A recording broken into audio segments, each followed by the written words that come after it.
partager mon écran. Même chose, si ça ne se partage pas, dites-le moi.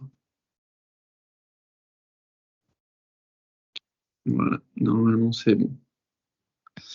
Donc, ici j'ai choisi de parler de la dermato, parce que pour moi c'était un cours un peu plus gros que les soins intensifs, et à la fin je vous donnerai un peu ce que je trouve moins intéressant de faire pour les soins intensifs, et qui peut aider à bien se préparer avant l'examen.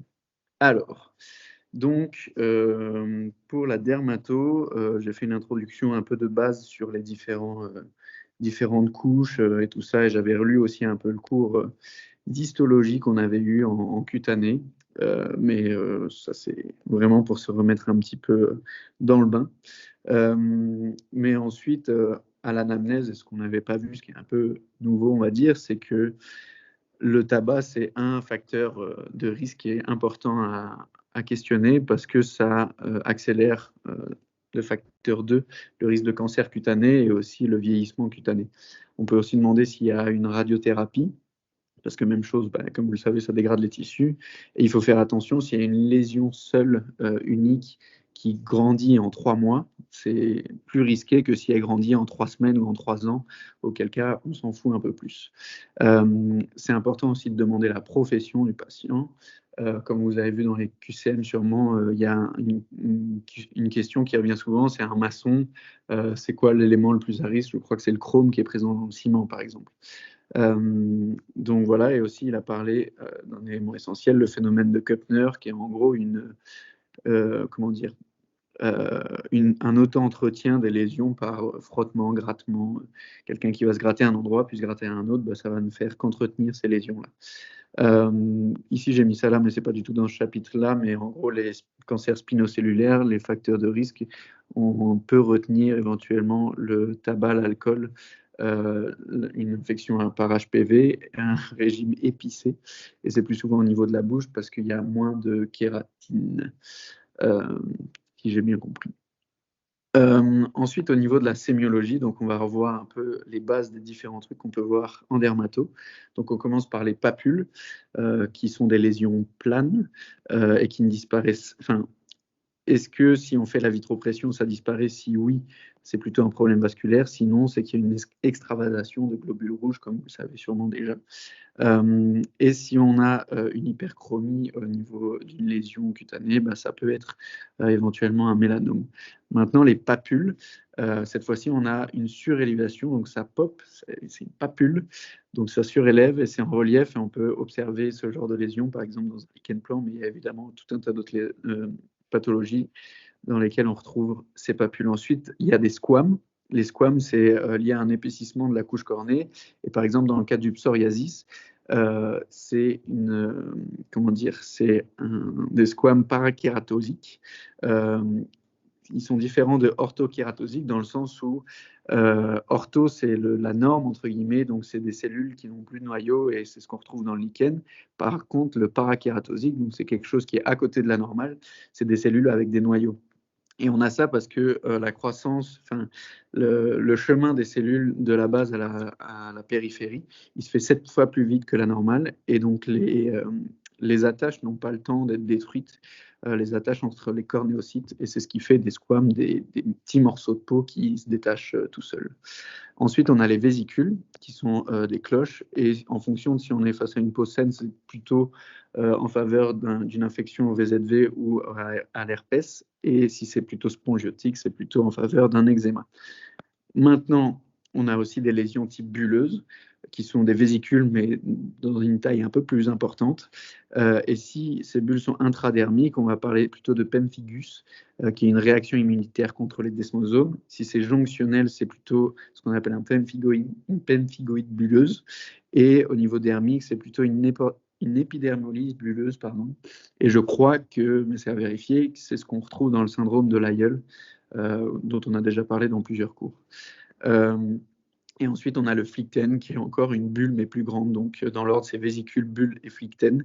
Et ça, on retrouve ça, comme on a déjà vu dans le cours de chirurgie, chez les brûlés. Ensuite, on a des pustules, qui sont liées à des polynucléaires neutrophiles qui sont dégénérés et qui vont créer du pus. Mais par contre, ces pustules peuvent être infectieuses, enfin liées à des causes infectieuses ou non. Et quand ce n'est pas le cas, par exemple, c'est le psoriasis pustuleux qui va donner ces fameuses pustules et qui sont d'origine non infectieuse. Ensuite, on a des ulcères. Et comment dire, si on a une cicatrice, ça veut dire qu'on a eu une fracture de la lame basale. Et l'inverse est vrai aussi. Donc, si on n'a pas de cicatrice, c'est que la lame basale est intacte. Et puis, pour finir, on a des nodules qui sont des grandes papules. Bref. Ensuite, on va passer, je vais juste évoquer rapidement les différents examens complémentaires, mais il faut essayer de les remettre dans un contexte parce que sinon, juste comme ça, c'est un peu imbuvable de retenir par cœur. Le test épicutané, par exemple, on va s'en servir pour le diagnostic d'eczéma de contact. On va dire aux patients pendant 2 à 3 jours de ne pas se baigner, de ne pas aller nager et tout ça, parce que ça peut détacher les espèces de patchs qu'on met sur la peau. Ne pas les enlever, évidemment. Et si ça gratte un peu, c'est normal. C'est aussi appelé les patch tests. Maintenant, les prick tests, c'est pour dépister les dermatites atopiques ou les urticaires. On fait ça souvent au niveau de l'avant-bras. Et on a aussi a besoin de faire un témoin, parce que si le patient est sous antihistaminique, comme c'est lié à une réaction histaminergique, du coup, ce sera des faux, le test ne sera pas valable. Et le témoin est positif entre 15 et 30 minutes. Donc voilà, on reverra aussi les urticaires, mais on verra ça dans d'autres chapitres. Ensuite, on a la biopsie cutanée qui peut se faire par punch. Donc, c'est des petits prélèvements de 2 à 8 mm et ils se font au niveau de la jonction entre la peau saine et pathologique, en tout cas visuellement. Et si c'est profond, ça peut être un érythème noueux. Et on peut aussi faire une exérèse pour... on fait des biopsies profondes pour diagnostiquer par exemple un érythème noueux et on peut aussi faire des exérèses complètes de lésions, comme vous en doutez. On a aussi le frottis de Tsang pour des pathos qui sont plutôt bulleuses, vésiculeuses type virale ou pustuleuses. Comment dire, on peut voir si c'est des cellules pathologiques en fonction du type de coloration qu'on va utiliser. On peut aussi faire une immunohistochimie. Donc voilà. Tac, tac. La lumière de Wood, on en parle dans quelques QCM. Cette lumière, c'est une lumière à UV et on l'utilise surtout pour dépister les dermatomycoses et le vitiligo. Et ensuite, on a parlé des méthodes diagnostiques pour les mycoses. Donc, ça peut être des méthodes diagnostiques directes au microscope, en culture, en histologie, immunohistologie, des techniques de fiche, donc d'hybridation in situ ou PSR. Maintenant, le trichogramme, donc, je ne sais pas si vous vous souvenez, mais tricot, c'est tout ce qui fait allusion aux cheveux. Donc, on va logiquement s'en servir dans les contextes d'alopécie ou de pelade, qui sont de mauvais pronostics si on les rencontre chez les jeunes. C'est lié souvent aux hormones androgéniques, l'imprégnation androgénique. Donc, voilà. Et si on a une trop grosse imprégnation androgénique chez les femmes, ça peut aussi donner une diminution de la densité, mais ça ne sera jamais vraiment des calvities comme on rencontre chez les hommes. Mais voilà. Le dermatoscope, maintenant la dermatoscopie, comme il disait, c'était le stéthoscope du dermatologue. Il va permettre de pouvoir faire des diagnostics différentiels des lésions pigmentaires, par exemple, avec le fameux A, B, C, D. Et on peut même ajouter le E dans le cas du mélanome pour l'évolution. Et on va établir avec ce ABCD un score, et si c'est au-dessus de 5,45, c'est que c'est une lésion assez suspecte. Et donc, on va éventuellement traiter cette lésion comme considérée comme cancéreuse. On peut faire un test à l'encre pour dépister la gale. Ces galeries, elles se font au niveau de l'épiderme, je crois, parce que c'était une question de QCM, où souvent on met derme ou hypoderme, mais c'est au niveau de l'épiderme. En tout cas, c'est ce que j'ai lu dans une synthèse que se font ces galeries et qu'on peut observer avec un test à l'encre de Chine. Donc voilà, après, ça c'est pour les anesthésies, la crème MLAF qu'on peut appliquer pendant 2 heures sous un pansement occlusif. Voilà, mais on ne va pas s'en servir dans le cadre des verrues virales. Maintenant, la cryoscopie, c'est fait avec de l'azote et ça permet d'augmenter la visibilité des lésions. Parfois, on pense qu'elles sont relativement petites, mais en fait, avec la cryoscopie, on se rend compte qu'elles sont bien plus étendues que ce qu'on pensait. Les phototests et tout ce qui est avec les UV, on en parlera dans le cadre des cancers. Maintenant, on va passer au cours du docteur Dessoulian. Moi, je n'étais pas au cours, donc je me suis basé un peu sur les dias qu'elle avait données.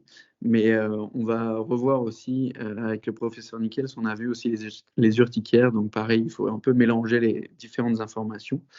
Un urticaire, c'est quelque chose qui s'installe rapidement, qui va migrer, qui peut former des papules. Et c'est lié à une libération d'histamine qui est IgE-médiée. Et comment dire, la migration, il y a jamais, les lésions vont jamais rester plus de 3 jours au même endroit. Et donc les papules, comme je disais, ça pop, c'est fait les papules, c'est en relief. Donc voilà. Au niveau des étiologies, donc ça c'est un truc sur lequel les deux professeurs ont insisté, les étiologies des urticaires. Donc, dans 80% des cas, elles sont connues. Donc, ça veut dire que c'est idiopathique dans 20% des cas. Et c'est souvent d'origine alimentaire, médicamenteuse. Ça peut être du venin, que ce soit d'insectes ou de serpents, par exemple. Des injections, euh, des pneumallergènes. Et aussi, chez la femme enceinte, ça peut être rencontré. Des infections, pardon, pas des injections. Il faut faire le diagnostic différentiel avec une lésion mycotique ou un lymphome cutané. Le lymphome cutané, en fait, nous avons montré des diapositives à la fin et en fait, ça peut être un peu tout, j'ai l'impression. Un lymphome cutané, ça peut ressembler à tout et n'importe quoi. Donc, c'est présent dans tous les diagnostics différentiels pour moi quasiment. Ensuite, on va parler un peu de l'angiodème qui peut être associé avec un urticaire. On peut avoir des signes donc, au niveau de la trachée, comme vous savez sûrement avec l'œdème de Coinck et tout ça. Et on peut, ça peut amener jusqu'au choc anaphylactique. Le traitement de l'urticaire, si il dure plus de 6 semaines, donc il faut faire attention parce que c'est un cas un peu particulier, c'est un urticaire chronique et on va plutôt donner du Xolair qui est un anticorps anti-IgE. On ne va pas donner de corticoïdes dans ce cas-là. Et par contre, dans les contextes d'urticaire plus classiques, on peut donner un antihistaminique non somnolent. Donc, c'est plutôt les deuxième génération, je crois, pendant 4 à 6 semaines. Et le principal intéressé, c'est le Bélozal. Si on a un patient qui présente un urticaire et qui va jusqu'à un état de choc, on peut le perfuser avec du dépomédrol et de l'adrénaline. Le dépomédrol a une durée d'action plus longue que le solumédrol. Ici, j'ai remis pour rappel la triade de Lewis qui associe un prurite, une augmentation de la perméabilité, et donc un œdème et une vasodilatation qui va montrer un érythème au niveau cutané. Donc ça, c'est ce qu'on rencontre typiquement dans le cadre d'un urticaire. Et maintenant, on va parler un peu de l'eczéma de contact, qui va se manifester quelques heures après le contact avec un allergène. Une protéine d'un antigène va se fixer sur les cellules de Langerhans, qui sont les cellules immunitaires au niveau cutané. C'est la phase de sensibilisation. Et puis ensuite, ça va activer les lymphocytes TCD8, donc cytotoxiques. Ça va prendre plus ou moins 2 semaines. Et quand on aura un second contact, forcément, il y aura une histaminolibération, enfin une libération de cytokines inflammatoires qui sera plus importante que pendant la phase de sensibilisation, et c'est une hypersensibilité de type 4. Ça peut être un eczéma de contact aigu, donc on aura plus des vésicules et des bulles, ou alors chronique avec une lichenification. Et c'est souvent associé aussi à un érythème et des prurites. Enfin, du prurite. La prise en charge de l'eczéma de contact, donc comme j'avais évoqué tantôt, ça se fait avec un patch test, donc des tests épicutanés, donc qui ne traversent pas la peau. Et le traitement principal, c'est une éviction de tout ce qui est connu comme étant allergène ou posant problème quand on est en contact avec ces substances. Et on peut aussi prescrire des corticoïdes topiques. Les causes de cet eczéma de contact, ça peut être des contacts avec des métaux, avec des huiles, des crèmes ou lors d'un tatouage, par exemple. Mais il y a encore plein d'autres étiologies. La dermatite d'irritation, maintenant, c'est plus fréquente que l'eczéma de contact et c'est aussi plus rencontré quand on a des patients qui présentent des atopies. Et il faut savoir faire le diagnostic différentiel entre l'eczéma de contact et la dermatite d'irritation. Donc l'eczéma de contact, c'est plutôt, il met 5 à 7 jours avant ça ne correspond pas à ce que j'ai écrit, mais bref, il faudra vérifier avant d'apparaître. Il est plutôt prurigineux, contrairement à la dermatite d'irritation qui ne l'est pas forcément. Et on a une sensation de brûlure aussi dans la dermatite d'irritation. Dans l'eczéma, on a plutôt des lésions type érythémateuses vésiculeuses. Et il peut y avoir une réaction à distance de la première présentation et le patch test sera positif. Alors que dans les lésions de dermatite irritante, ce sera plutôt des lésions sèches et squameuses. Et on n'aura pas de réaction à distance. Et ensuite, le patch test sera négatif. Le traitement des dermatites d'irritation, c'est plutôt, c'est une éviction aussi. Si on se lave par exemple beaucoup trop les mains avec un savon qu'on connaît qui est néfaste pour notre peau, on va essayer de limiter ces lavements si c'est possible, ou alors de changer de savon. Et on peut aussi mettre des corticoïdes topiques, mais on va aussi davantage utiliser des gants, par exemple, quand on sait qu'on est soumis à, je ne sais pas, des produits ménagers de manière récurrente ou quoi, et on va, comme je disais, essayer de diminuer les lavages avec les substances qu'on sait qui assèchent la peau, et ainsi de suite. Les dermatites atopiques, maintenant, on sait qu'il y a des prédispositions héréditaires. C'est le système immunitaire qui fait une espèce de réaction d'hypersensibilité IgE médiée et contre des antigènes communs qui normalement ne posent pas de problème. Ça peut être associé à d'autres signes, type une xérose par exemple, mais on le verra dans le diagnostic pour voir les différents signes associés. Il peut y avoir des complications d'infections bactériennes, virales ou fongiques. Et il y a des facteurs du coup de facteurs de prédisposition aux allergies. Il peut y avoir un impact de l'environnement pour la manifestation de pathologie et aussi au niveau des infections. Pour ce qui est du diagnostic du coup de dermatite atopique, donc c'est une dermatose qui est prurigineuse, qui est observable chez le patient ou alors évoquée par les parents. Et on y associe aussi au moins 3 des points suivants. Donc, c'est des antécédents personnels de dermatite au niveau des plis avant 10 ans. Donc, c'est très spécifique, mais déjà, si on retient antécédents personnels, c'est pas mal. Des antécédents d'asthme, une xérose, comme évoqué précédemment, de l'eczéma au niveau des grands plis avant 4 ans et un début qui commence avant 2 ans. Donc, si on a au moins 3 de ces critères, plus la dermatose prurigineuse, c'est en faveur d'une dermatite atopique. Donc voilà. La prise en charge, dans 90% des cas, c'est une résolution spontanée. On peut faire de la prévention en évitant tout ce qui est connu comme allergisant. Et on peut aussi avoir des traitements qui peuvent être topiques ou systémiques en fonction du contexte, avec des antibiotiques, des antiseptiques, des antifongiques, des corticoïdes ou des antihistaminiques, une photothérapie et des corticoïdes systémiques. On peut faire des vaccins, mais uniquement sur des peaux saines. Donc voilà, et ensuite les autres, c'était des cas un peu plus spécifiques. Maintenant, on va parler des troubles de différenciation kératinocytaire, à commencer par le psoriasis, qui est important, comme vous vous en doutez, qui dépend de facteurs génétiques dans 30 à 40% des cas. Il peut y avoir aussi des déclenchements infectieux chez un tiers des enfants, donc c'est plutôt lié au streptocoque, et il y a aussi une implication psychogène. Donc, c'est le derme et l'épiderme qui s'épaissit et qui forment ce qu'on appelle une papillomatose. Donc, comme on avait dit précédemment, l'évolution d'une cellule basale à la surface va 7 fois plus vite que la normale et on peut avoir un signe des rosées sanglantes. Donc, c'est quand les vaisseaux, justement, sont plus, après les squames. Une fois que ça s'est barré, les vaisseaux sont plus à la surface. Donc, il peut y avoir un petit point hémorragique ou juste un point rose. Au niveau de la clinique maintenant, donc la zone la plus fréquente, c'est au niveau des coudes et des genoux. Donc les coudes, pas oublier, ça peut être face antérieure et postérieure. Et c'est aussi entretenu par le phénomène de Koebner qu'on a déjà évoqué. Il y a différents types de psoriasis, il y en a 6 en tout, en tout cas qui ont été répertoriés au cours. Donc on a le psoriasis vulgaire, qui sont des lésions disparates, le psoriasis en gouttes. Donc ça, c'est quand on a une progression qui est très rapide et qui va se répartir sur tout le corps. Le psoriasis pustuleux, qu'on a déjà évoqué au niveau palmoplantaire, qui est plus dur à traiter. Et ensuite, donc c'est les fameuses pustules d'origine non infectieuse. On a le psoriasis inversé, donc ça veut dire que c'est au niveau des plis plutôt qui va se se présenter et il faut faire le diagnostic différentiel des mycoses. On a le psoriasis arthropathique, donc ça c'est une pathologie fenêtre et dans 20% des cas c'est indépendant d'une pathologie arthropathique entre guillemets si j'ai bien compris, mais là c'est pas très clair donc il faudra que je relise.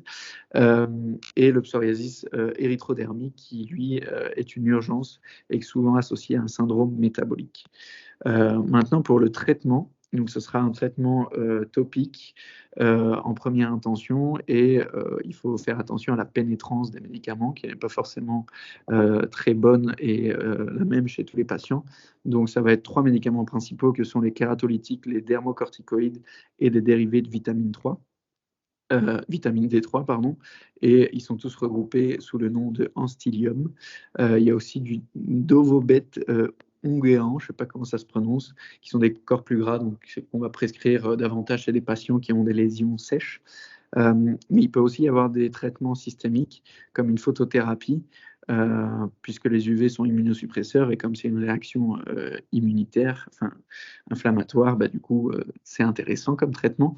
Et on peut faire ça pendant 3 mois. S'il y a toujours des symptômes ou que ça ne s'améliore pas, on peut passer au méthotrexate pendant 3 mois également.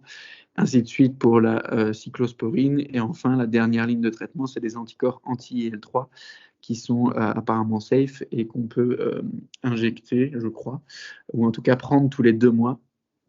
Mais je crois que ce n'est pas encore remboursé, mais les études ont montré de bons résultats prometteurs. Maintenant, on a parlé de l'ichthyose. Akis diffuse, c'est un signe, ça évoque une atteinte paranéoplasique. Donc, l'ichthyose, c'est une peau qui est très très sèche. Tout ce qui est, pathologie dermatologique liées à un syndrome paranéoplasique, elles sont importantes comme celles qui mettent en valeur des pathologies fenêtres.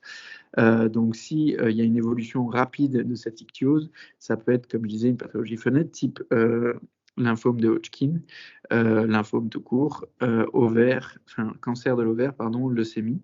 Ça peut aussi être une hémopathie. Et les hémopathies malignes ou hémopathies tout court, c'est le premier diagnostic qui doit nous évoquer quand on a une dermatose paranéoplasique. Maintenant, la kératodermie palmoplantaire, donc Akis, pareil, c'est susceptible d'être lié à un syndrome paranéoplasique et on a une sécheresse aussi qui est assez importante. Et l'érythrodermie maintenant, donc on devient rouge pendant 6 semaines et c'est quand on a plus de 90% de la surface corporelle qui est rouge. C'est un symptôme, c'est pas un diagnostic, mais du coup ça peut être lié à un psoriasis qu'on a déjà évoqué, psoriasis érythrodermique. C'est plus fréquent du coup que lié à un eczéma, à des médicaments ou à un lymphome. Voilà. Ensuite, on a parlé un peu des... Émile, ouais. J'avais une petite question là-dessus. Dis-moi.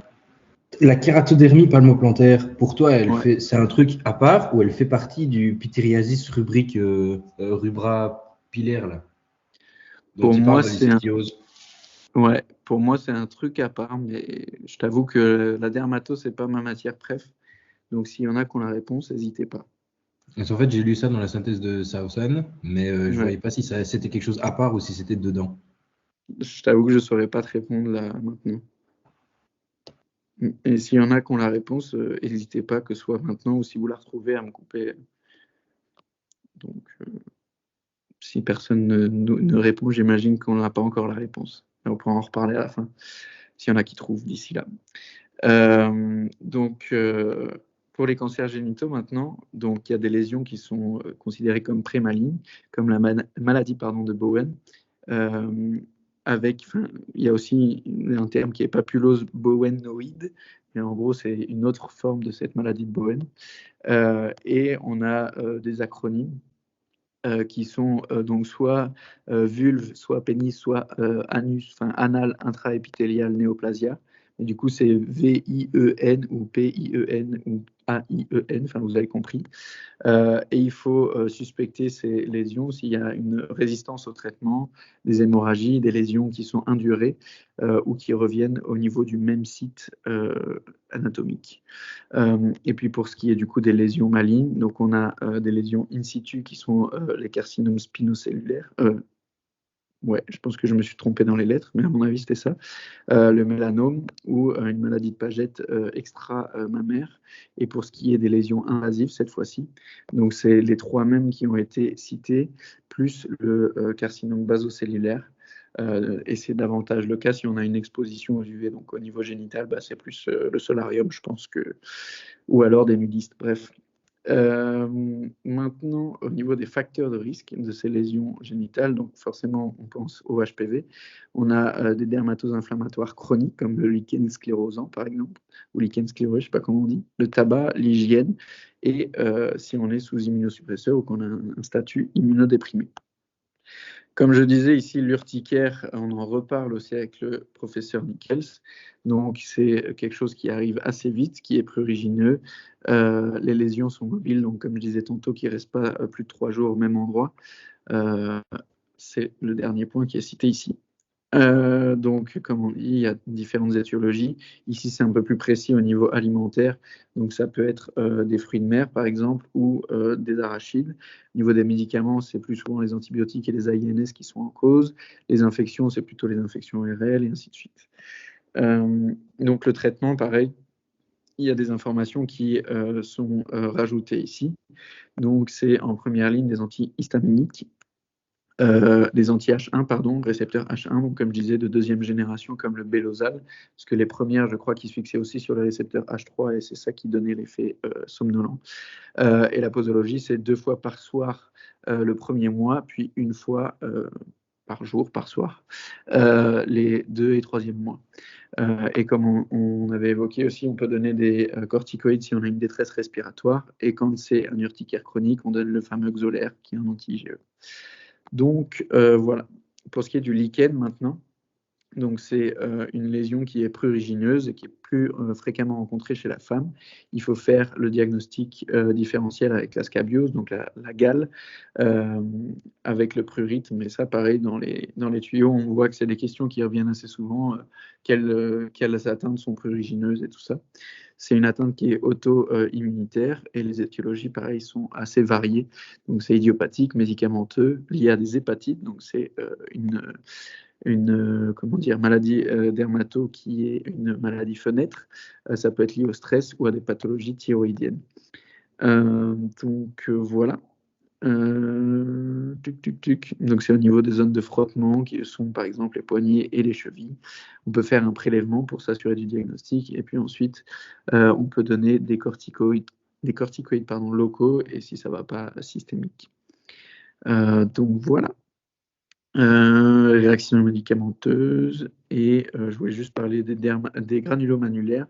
Comme je disais, c'est toujours important d'avoir les lésions associées à des syndromes paranéoplasiques. Donc, ça ressemble, ce que je mettais plus ou moins à des onion rings. En gros, c'est juste des ronds rouges sur la peau. Et ça peut être associé aussi à un diabète ou des pathologies thyroïdiennes. Voilà. Je vais juste parler un petit peu de l'acné maintenant. Donc le mécanisme, je pense pas que ce soit très important, mais le traitement par contre, donc c'est un rétinoïde topique pendant 1 mois pour ouvrir les comédons. Donc les comédons, quand ils sont ouverts et oxydés, c'est les points noirs. Et ça va permettre, il faut faire attention à des lésions qui vont être plutôt sèches et érythémateuses. On a aussi le peroxyde benzoïde, si je ne m'abuse, qui a des effets antimicrobiens et comédolytiques.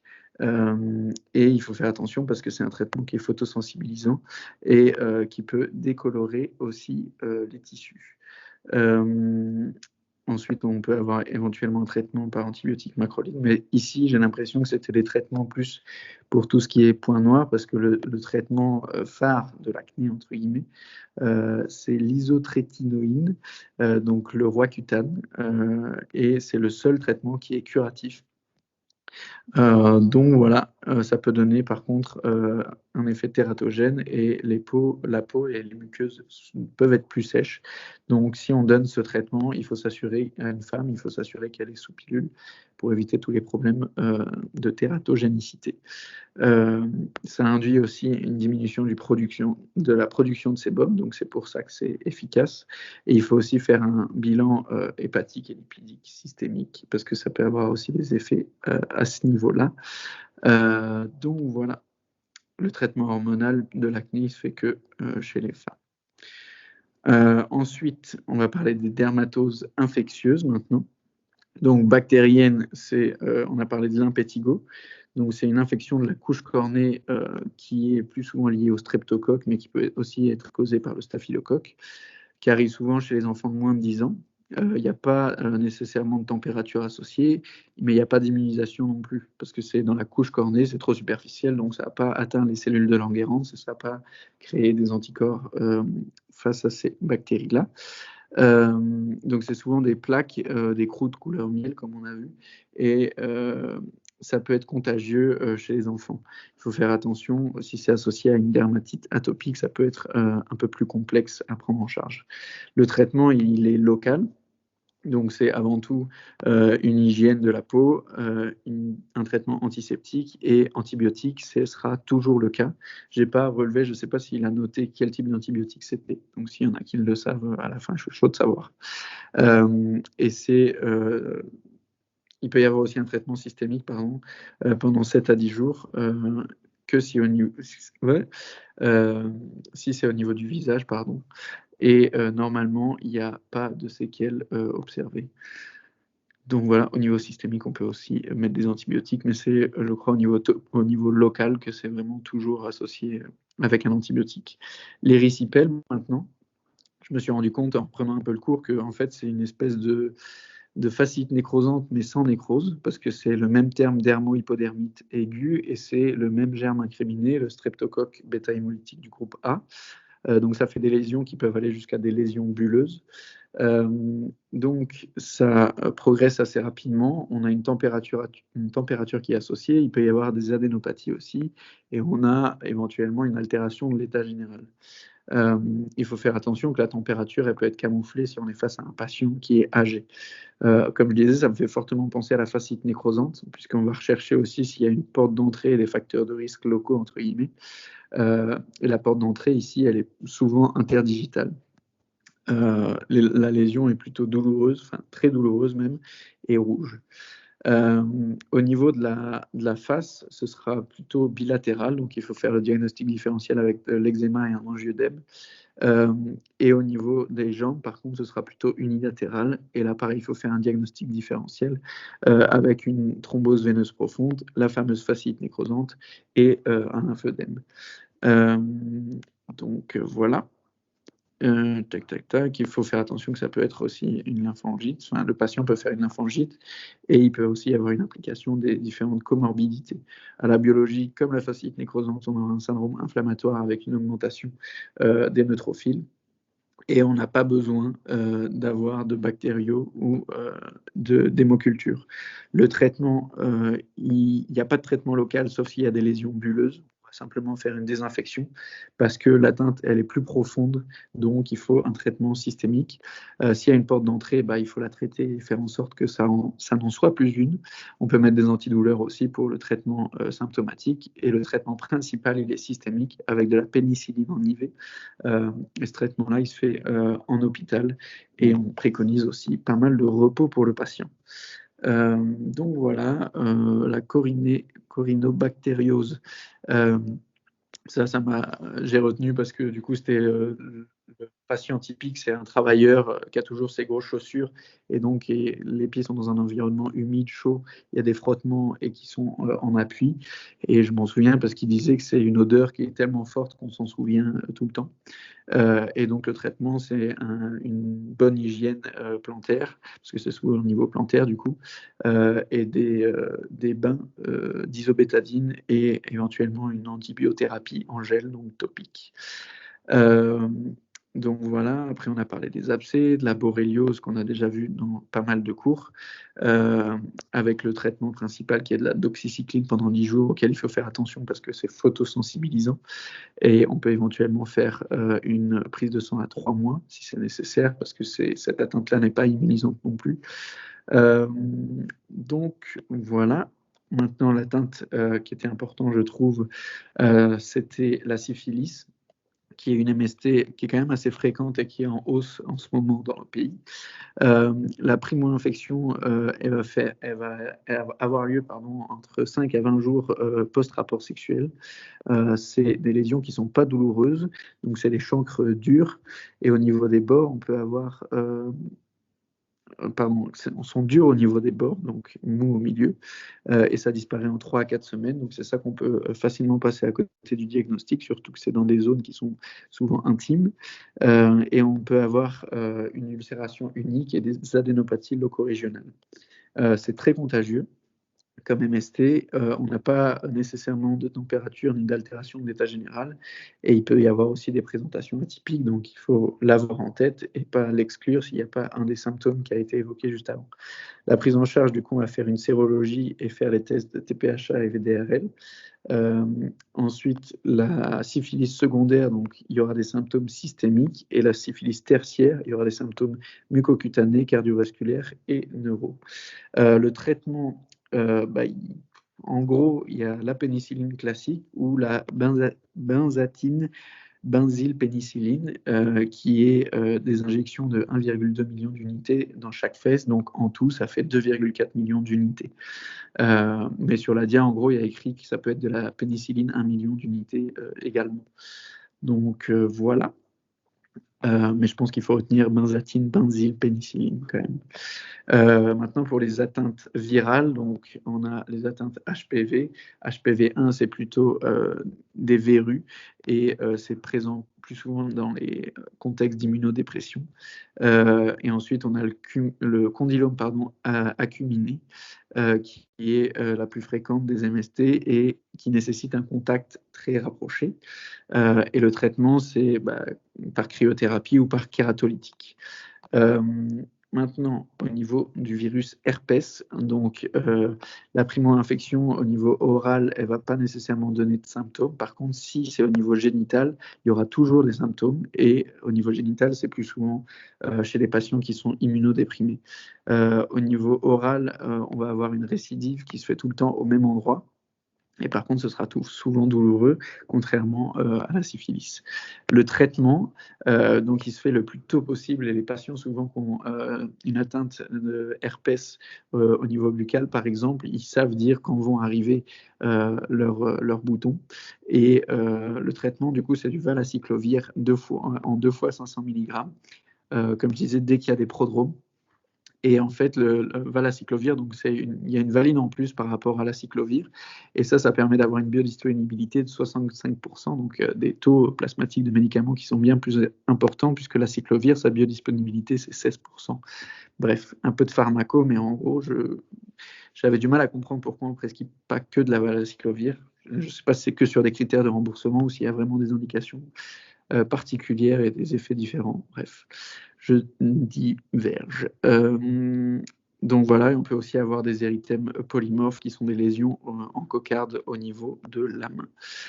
Au niveau génital, c'est souvent l'herpès simplex virus de type 2. Il faut faire attention parce qu'il peut y avoir des libérations asymptomatiques de particules virales. D'autant plus si le ou la patiente se rase, puisque du coup, il peut y avoir des micro-lésions et donc, une extravasation de particules virales qui peut être contagieuse plus facilement. Et dans le cadre de la primo-infection, quand c'est au niveau génital, comme je disais, il y aura toujours des symptômes et ça peut être une altération de l'état général, de la température. On peut faire un frottis de sang, pas de sérologie, pardon. Par contre, pour faire le diagnostic. Au niveau du gland, maintenant, il faut faire le diagnostic différentiel d'une candidose ulcérée et le traitement, c'est de l'itraconazole 2 fois le matin et 2 fois le soir. Pour la candidose ulcérée, pardon, pas pour le virus, l'herpès virus, pardon. Et c'est souvent une pathologie qui survient après des antibiotiques ou la prise d'antibiotiques ou des rapports sexuels. Donc voilà, ensuite on a parlé un peu de la varicelle. Donc quand il y a une première infection, ça ne sert à rien de faire des sérologies et on ne donne pas d'aspirine non plus quand on est face, ou en tout cas quand on suspecte une varicelle, sinon il peut y avoir un syndrome de Rail, qui est une encéphalopathie nécrosante, je crois. Tac, tac, tac. Si le patient est d'origine africaine ou s'il a un âge relativement élevé, ça peut être plus grave que chez d'autres patients, notamment au niveau hépatique et pulmonaire. Donc l'évolution de la maladie, on aura une phase oropharyngée qui est souvent asymptomatique, puis une phase systémique où la charge virale est relativement basse, donc on n'a pas encore de symptômes. Et enfin, la dernière phase, c'est quand on aura une charge virale plus élevée et qu'on aura des symptômes et donc une évolution des lésions cutanées qui sera encéphalo-caudale. Donc voilà, maintenant au niveau du virus du zona. Il peut y avoir des douleurs prodromiques jusqu'à 6 semaines avant l'apparition de lésions cutanées. C'est souvent unilatéral et ça suit les dermatomes. Si on a des douleurs post-zostériennes, elles sont vraiment très intenses et c'est souvent rencontré chez les patients qui sont plus âgés. Et l'apparition des douleurs et des lésions cutanées se fait souvent au niveau de la cage thoracique. J'ai une image assez typique d'un patient qui soulève le bras et on voit en fait des lésions cutanées qui suivent un peu le chemin des côtes, qui suit en fait un dermatome. Donc voilà, on peut avoir une vaccination qui est un boost immunitaire qui s'appelle le Shingrix, qui est efficace à 97%. Et le traitement, donc c'est du valacyclovir, 1 gramme 3 fois par jour pendant 7 jours. Donc voilà. Et on va terminer du coup avec le chapitre sur les tumeurs malignes. Enfin, on va parler un peu aussi, je crois, de tumeurs bénignes à toute fin. Bref. Donc, j'avais mis ça, différence entre les tumeurs malignes et bénignes. C'était des trucs qu'on avait pas mal vus en anatomopathologie. Les UV les plus dangereux pour la carcinogénèse, c'est les UVB. Il faut faire attention aux patients qui sont transplantés parce qu'ils sont immunosupprimés, mais aussi parce que ça peut réveiller des infections virales. Et donc, c'est des patients qui sont 100 fois plus à risque de faire des carcinomes spinocellulaires et 10 fois plus à risque de faire des basocellulaires. En parlant de ces derniers, les basocellulaires, donc c'est les plus fréquents de tous les cancers. C'est plus présent chez les personnes qui vivent en Australie, puisque c'est des hommes, des personnes de couleur blanche, mais qui vivent dans des climats qui sont très très chauds et où il y a beaucoup de soleil, donc ils sont plus à risque. On verra les facteurs de risque juste après. C'est des lésions qui apparaissent dans nos populations de plus en plus précocement. Il y a différents types de carcinomes basocellulaires. Le type à retenir de base, c'est le nodulaire. Donc, c'est un nodule qui se voit macroscopiquement, mais aussi au niveau histologique. Il y a d'autres types, par exemple le sclérodermiforme, qui est plus à risque de récidive post-exérèse, parce que le petit schéma que je fais là, en gros, c'est qu'il y a plein de petits amas de lésions. Et je me souviens de l'ADIA qu'il avait mis le type nodulaire, c'est vraiment une boule dans la peau, alors que le sclérodermiforme, c'est plein de petites boules. Et donc, c'est pour ça qu'il est plus à risque de récidive, parce que parfois on se dit R0, alors qu'il y avait d'autres petits amas à côté. Bref. On peut avoir aussi associé à cette lésion-là, donc le type nodulaire, je ne l'ai pas dit, mais c'est le plus fréquent, des téléangiectasies, qui sont un reflet de la néolymphoangiogénèse, donc c'est un mot qu'il aimait bien, et c'est plus fréquemment rencontré au niveau de zones immunodéprimées, donc c'est-à-dire des cicatrices, puisque dans les cicatrices, il n'y a plus de cellules de Langerhans, et aussi au niveau des zones photo-exposées. Les fameux facteurs de risque qui sont importants à retenir. Donc, on a le phototype, ce qui explique la majorité de la prédisposition des carcinomes basocellulaires en Australie. Et donc, c'est le phénotype 1, c'est le premier, c'est le plus à risque, qui est, comme je viens de dire, plus à risque que le 6, qui est plutôt une couleur de peau très noire. C'est plus fréquemment rencontré chez les albinos aussi, s'il y a des prédispositions génétiques et s'il y a une accumulation d'exposition au soleil, donc sur toute la durée de vie, ce qui est différent des mélanomes, puisque les mélanomes, le facteur de risque principal, un des facteurs de risque, c'est l'exposition au soleil, certes, mais qui sera intermittente et entre 0 et 10 ans. Donc, c'est des expositions au soleil qui vont donner des coups de soleil. C'est pas juste je suis sorti au soleil plusieurs fois quand j'étais petit, j'ai eu plusieurs fois des coups de soleil. Bref. Et sinon, ce basocellulaire, il est de très bons pronostics. En tout cas, c'est un des meilleurs pronostics de cancer malin cutané. Le traitement, il sera en priorité à visée oncologique plus qu'esthétique. Donc, même si c'est une lésion au niveau de la face, on va tout faire pour qu'il n'y ait plus de cancer, plus que la personne ressemble à quelque chose, en tout cas dans un premier temps. Et on peut faire une cryoablation si c'est un carcinome basocellulaire superficiel. Et ouais, j'ai du mal avec les lettres d'acronyme, bref. Et on ne fait pas de biopsie sur ces lésions-là. Il peut aussi y avoir des traitements type immunothérapie ou photodynamique. En gros, c'est de l'acide aminolévulinique sur lequel on va rajouter un film occlusif. Et ça va faire que la lésion sera, enfin là où il y a le film avec l'acide aminolévulinique, ça va être photosensibilisant et donc ça peut éventuellement dégrader la lésion. Donc avec du PDT, mais ça je ne sais pas ce que ça veut dire. On peut utiliser un laser au CO2 aussi. Et il faut savoir que dans 50% des cas, il y aura une nouvelle lésion type basocellulaire dans 5 ans chez ces patients. Maintenant, le spinocellulaire, il a assez vite évoqué. Lui, par contre, peut donner des métastases contrairement au basocellulaire et il est présent, enfin, il se développe sur des lésions préexistantes. Donc, ça veut dire que les cellules mères sont déjà pathologiques et c'est plus fréquemment rencontré dans des localisations au niveau de la tête ou du cou. Les facteurs de risque, c'est les mêmes que le basocellulaire que j'ai évoqué juste avant. Et il y a aussi un autre facteur de risque, du coup, c'est des lésions précancéreuses, type kératose actinique aussi, mais je sais qu'il y en a d'autres associés, comme une kéléite par exemple. Maintenant, le carcinome de Merkel, donc ça dérive de cellules neuroendocrines et c'est un des cancers cutanés pour le coup qui est des plus agressifs puisqu'il est plus agressif que le mélanome. Et il est fréquemment rencontré chez les patients immunodéprimés parce que souvent, c'est des lésions qui sont viro-induites. Donc, comme je disais, l'immunodépression, au-delà d'être plus sujet aux infections et aux cancers, il y a aussi un réveil des virus. Et ça se caractérise par une infiltration qui est de couleur rouge et ça peut aller jusqu'à une espèce de grosse boule rouge. Donc voilà. Le traitement, c'est une radiothérapie localisée et aussi au niveau du ganglion sentinelle s'il est positif. Donc il faut faire ça pendant qu'on fait l'opération d'excision. Et on fera une immunothérapie au PD1 ou une chimiothérapie si on a objectivé des métastases. Donc voilà. Maintenant, pour ce qui est de la prévention solaire, donc le truc de base, c'est essayer de rester le plus possible à l'ombre, c'est la meilleure des protections. Mais ensuite, on peut préconiser de la crème ou de la poudre solaire. Donc la crème, revoir tout ce qu'on avait dit sur l'indice de protection solaire 50, à quoi ça correspond, le nombre de minutes avant qu'on devienne rouge et tout ça. En soi, c'est pas, comment dire, c'est pas vraiment un bon relief parce que dans les études, ils mettent 2 cm de couche de crème que nous n'en met pas assez, ainsi de suite. Bref. Ensuite, il faut mettre des lunettes de soleil de grade 3 à 4. Un jean, c'est le textile le plus protecteur. Et aussi, il existe des poudres à lessiver anti-UV, mais dont l'efficacité reste assez discutée. Donc voilà, maintenant on arrive au mélanome. Les facteurs de risque sont importants parce qu'ils sont tombés déjà plusieurs fois en question ouverte. Donc, on a parlé du phototype. Donc, le phototype 1 est plus à risque que le phototype 6. Si on a la présence de plusieurs névis, donc c'est des lésions bénignes, je crois.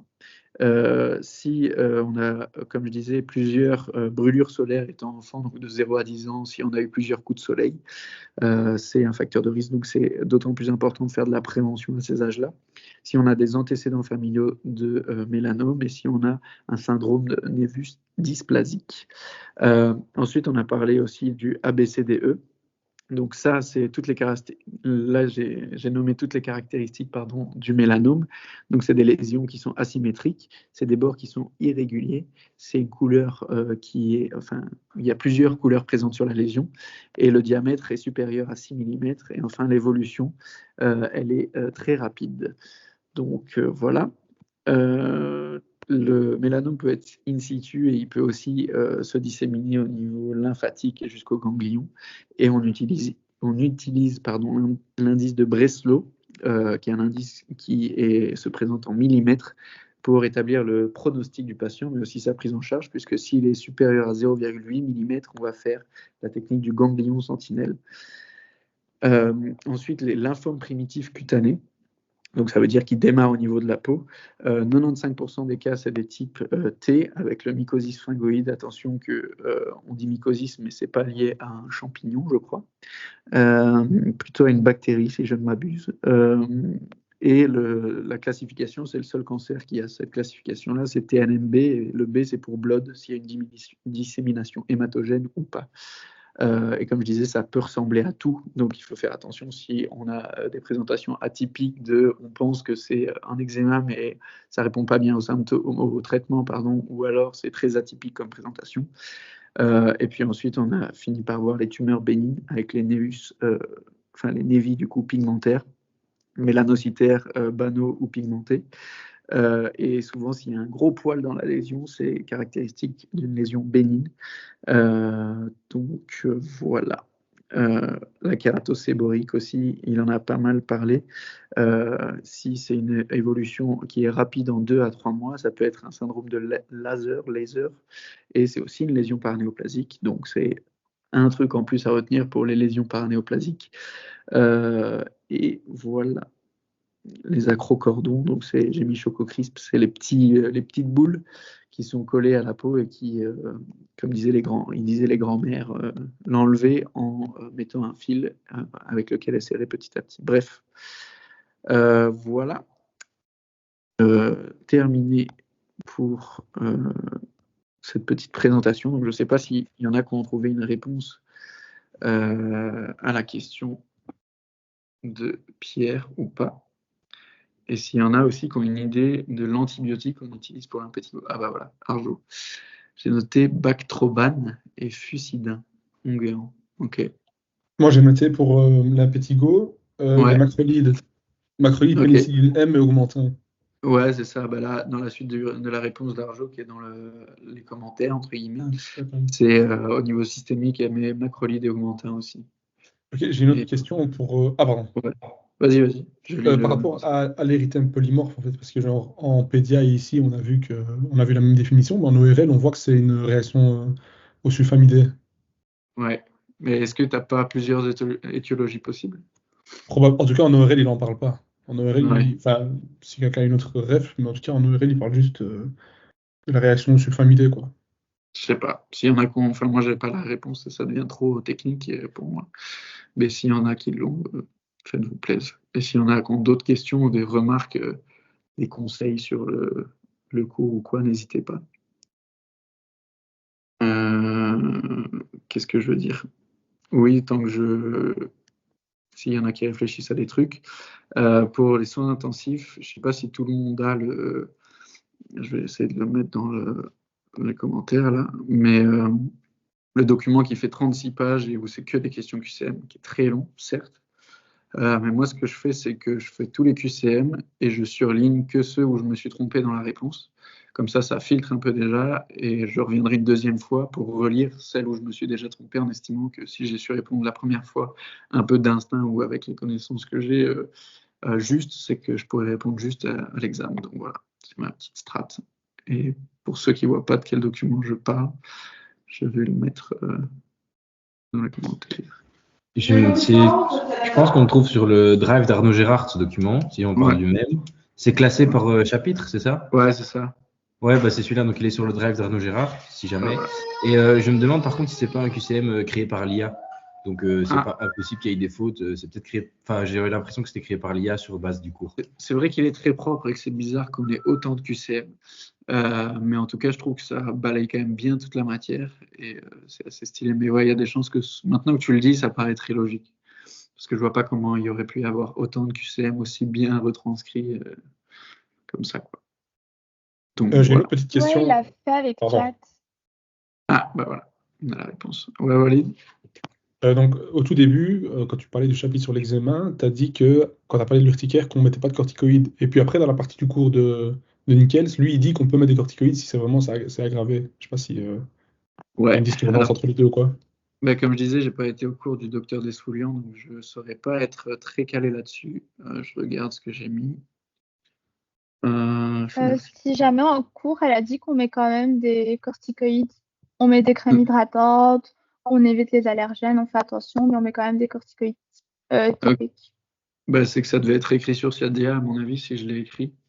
Mais du coup, peut-être que soit c'est contredit, soit c'est moi qui ai sorti l'info de je ne sais où. Mais de toute manière, les corticoïdes, c'est vraiment en cas d'atteinte respiratoire, hein, mais sinon, il a dit que c'était super rare, mais voilà, je trouvais bizarre Ok, que mais on un n'en met pas en spécialiste, topic. on va dire, de ça n'en parle pas, quoi.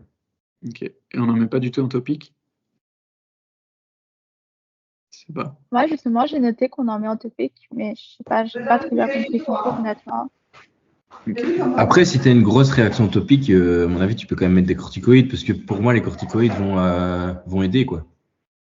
Ouais, Par rapport au aussi. mécanisme lésionnel, pardon, et au mécanisme du prurit, bah, les corticoïdes peuvent aider. Je pense aussi, ouais. Mais comme je dis, j'avoue que j'ai été à un seul des deux cours, donc je ne savais pas trop faire la comparaison. Et comme je disais, dermato, je l'ai fait parce que la révision, parce que je pense que c'est la plus utile. Mais c'est tellement un cours qui est donné un peu dans tous les sens que j'ai du mal à m'y retrouver par rapport à son intensif où j'ai un peu mieux compris la matière. Bref. Je ne sais pas s'il y en a contre d'autres remarques. Voilà. Mais si c'est pas le cas, ben, même chose. Merci d'avoir été là. C'est cool d'interagir. Et le dernier, du coup, je pense que je ferai sur Ophtalmo, comme ORL c'est plus petit et qui nous a un peu plus orienté sur les questions ouvertes. Et pareil, je pense que je le ferai samedi. Comme ça, il y aura. Non, dimanche, parce qu'on a le lundi. Donc je pense que je le ferai dimanche. Je ne sais pas encore à quelle heure, mais voilà. Bonne étude et force pour demain. Merci, Émile. Ciao.